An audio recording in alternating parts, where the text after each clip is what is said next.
In this problem, an object is thrown with velocity u and it is given that at half of the maximum height its velocity is 10 meters per second. Now the question is up to what maximum height the body can rise. That is the question. So here, so as to find this h, we have to find the value at the initial point. For that I am going to use this part. In this part, u is the initial velocity, v is the final velocity which is given 10 meters per second and the displacement is taken as h by 2. So, we know the formula v square minus u square equal to 2as. V square means 10 square minus u square means initial velocity square equal to minus 2g into h means h by 2. From this I got u square equal to 100 plus gh means square of the initial velocity I got. If I take this whole as a second part, second case, this is my initial velocity and this is my final velocity. The final velocity is equal to 0. So, again if I use the formula v square minus u square equal to 2as, v dash square minus u square equal to minus 2g into maximum height is h. But v dash is 0 because at the maximum height the velocity is 0. So, 0 square minus of, instead of u square I have substituted this part and equal to minus 2gh. Upon simplifying I got h max equal to 10 meters.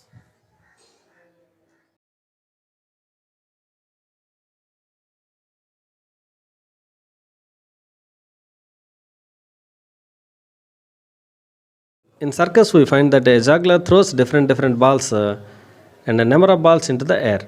He can keep many balls in air and he can catch the same ball and he can throw the same ball again and again. Now let us solve such a problem here. In this problem it is given that a juggler throws balls at regular intervals of time periods 2 seconds. Means at each and every 2 seconds he is throwing one ball. And more than 2 balls should remain in air. That is the condition. More than 2 means 3, 4, 5, etc. Now I am going to take the minimum condition, that is more than 2 means 3 balls. So as to throw at least 3 balls, what should be the minimum velocity of the ball so that at least 3 balls remain in air. So as to keep 3 balls remain in air, the first ball which he throws should reach his hand or about to reach his hand, and another ball should be in air and the third ball should be just left his hands.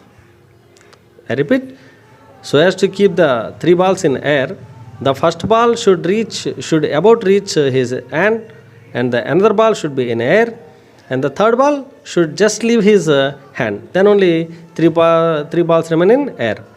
See, the first ball is about to reach his hand means it is moving like this and coming back to his hands. Means it takes time of flight time means 2 seconds, 2 seconds, 4 seconds because he is throwing each ball at an interval of 2 seconds. That's why it is 4 seconds. Means the time of flight of the first ball is 4 seconds. This is our key idea. So time of flight is equal to 4 seconds, t equal to 2u by z. From this I got u is equal to 2g. Means he has to throw each ball with a speed greater than 19.6 meter per second. Then only 3 balls can remain in air. If he throws with a greater height than 19.6 meter per second, then based on the situation 4, 5 and 6 balls may be in air. But to keep at least 3 balls in air, the minimum velocity should be greater than 19.6 meter per second.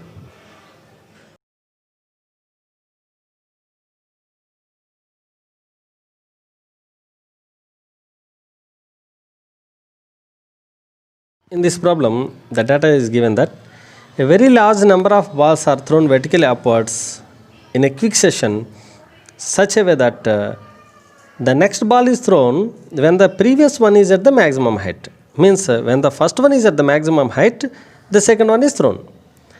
When the second one is at the maximum height, the third one is thrown, like that. And the maximum height of the balls is given that 5 meters.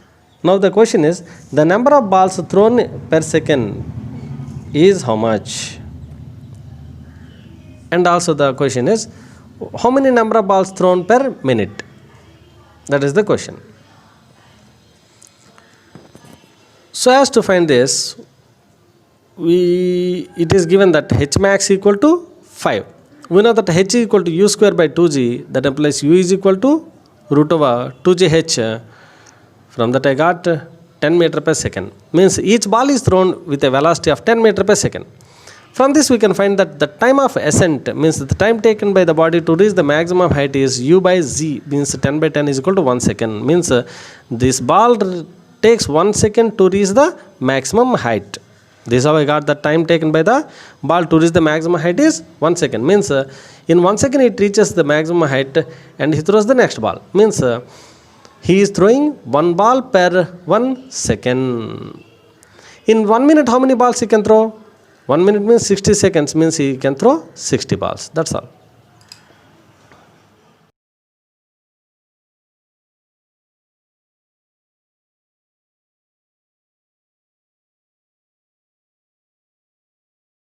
In this problem it is given that a body is thrown vertically upwards with some velocity. That velocity is not given. But at a height small h, its velocity becomes half of the velocity with which it is thrown. Means at a height h, its velocity becomes u by 2.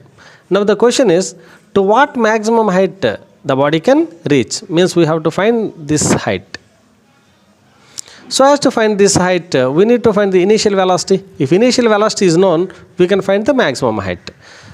So as to find the initial velocity, we can use the first case. In the first case, it is given that its velocity becomes half at a height h. So if I use this v square minus u square equal to 2as, means v square minus u square equal to, as it is going upwards, a equal to minus g, and s means h. Given that v is equal to half of the velocity, u by 2 whole square minus u square equal to minus 2gh. From this I got u square equal to 8 by 3gh. Now come to this point. I am going to take this whole as a second case. Here the velocity is v dash. At the maximum height the velocity becomes 0. That's why v dash equal to 0. So 0 square minus u square equal to minus 2g h max. H max I took it as capital H. So 0 square minus u square equal to minus 2g h. U square is already found here. I am going to substitute that here. From that I got h max equal to 4h by 3.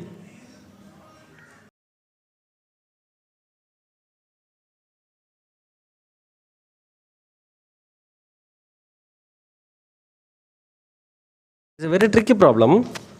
If you think in common way, it is very difficult to solve. But if you can think in different way, it is very easy to solve this problem. If you try to solve the problem in the way he asked, it takes a lot of time. That's why I am going to use a trick so that I can get the answer in 10 seconds. Now let us see. A body is projected vertically upwards from the ground. In the last 2 seconds of its ascent, the distance traveled by the body is numerically equal to how much he is asking. In the last 2 seconds means we don't know how many seconds it traveled, and also the initial velocity is also not given. That's why it is not easy to solve this problem if you approach in the way the question is asked. That's why I am going to take the different path. In the last 2 seconds of its ascent means what? If you think you will get the idea. Last 2 seconds of its ascent means, can I say that first 2 seconds of its descent? Both are same. Last 2 seconds of ascent is equal to first 2 seconds of its descent. It is very convenient if we calculate through the descent, because during the descent its initial velocity is always 0. As the initial velocity is known, he didn't give, but it is understood that the initial velocity is 0. We can find in the last 2 seconds is same as the first 2 seconds of descent. Displacement in first 2 seconds during the descent is equal to s equal to t plus half at square. U means 0. So 0 times t plus half into z into t square. T means 2 seconds, so 2 square, that is equal to 2z. Very simple.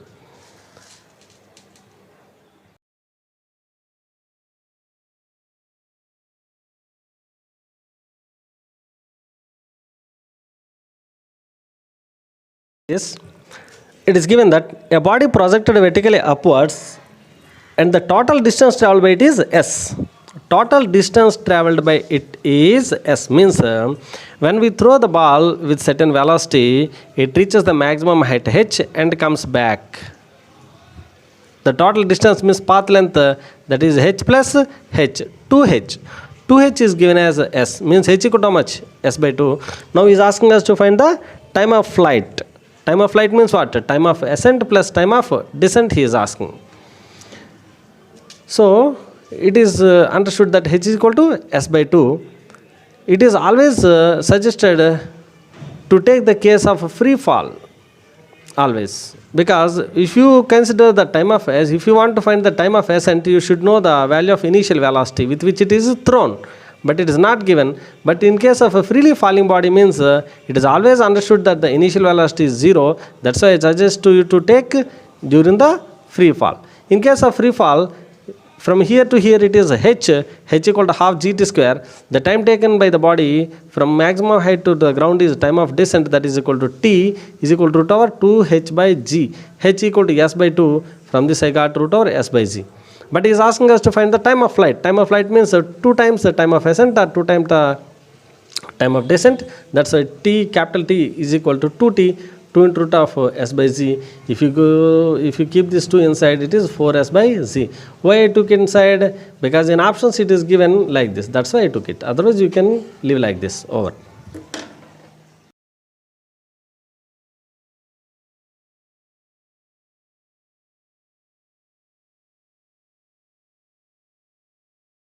Simple problem.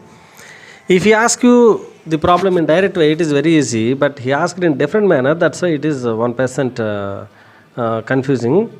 But however, see this problem. It is a stone is thrown vertically upwards with an initial velocity 30 meter per second. Means the initial velocity with which the stone is thrown is given as 30 meter per second. Now the question is, the time taken by the body to raise the maximum height is, so what time the body reaches the maximum height he is asking. The same can be asked in different manner. That is, what is its time of ascent? If we ask you time of ascent, you can easily find. But he asked in different way. That is, what is the time taken by the body to reach the maximum height? The time taken by the body to reach the max height means it is nothing but time of ascent. So the time of ascent equal to u by z. That's why it is 30 by 9.8. That means 3.06 seconds.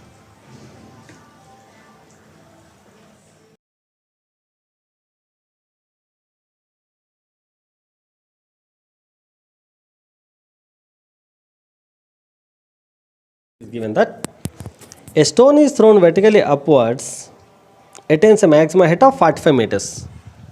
He didn't give us the velocity with which it is thrown, but he said that it reaches to a height of 45 meters. In what time the velocity of the stone becomes half of the velocity of throw? So after what time its velocity becomes half with the velocity with which it is thrown? Actually, we don't know with what velocity he is thrown the object. So we have to first find the velocity with which the object is thrown. Then we can find the time in which the velocity became half. So as to find the velocity of throw, as we know the maximum height, we have the formula h equal to u square by 2z. H equal to 45 equal to u square by 2 means 2 into z is given as 10. That's why I took 10. U square equal to 900, u equal to 30. Now what did he ask? He asked us to find the velocity, half of the velocity. To become the half means 30 by 2 means 15. So in what time the velocity becomes 15? That's the question. As we know, the v equal to u plus at, v equal to u by 2 equal to u minus gt, gt equal to u minus u by 2, that is equal to u by 2, gt equal to 30 by 2 is already known, which is equal to 15 by 10. T equal to, if you send this direction, you get 1.5 seconds. So it is very simple. Here what we have done, we found the initial velocity and we found the time. That's all.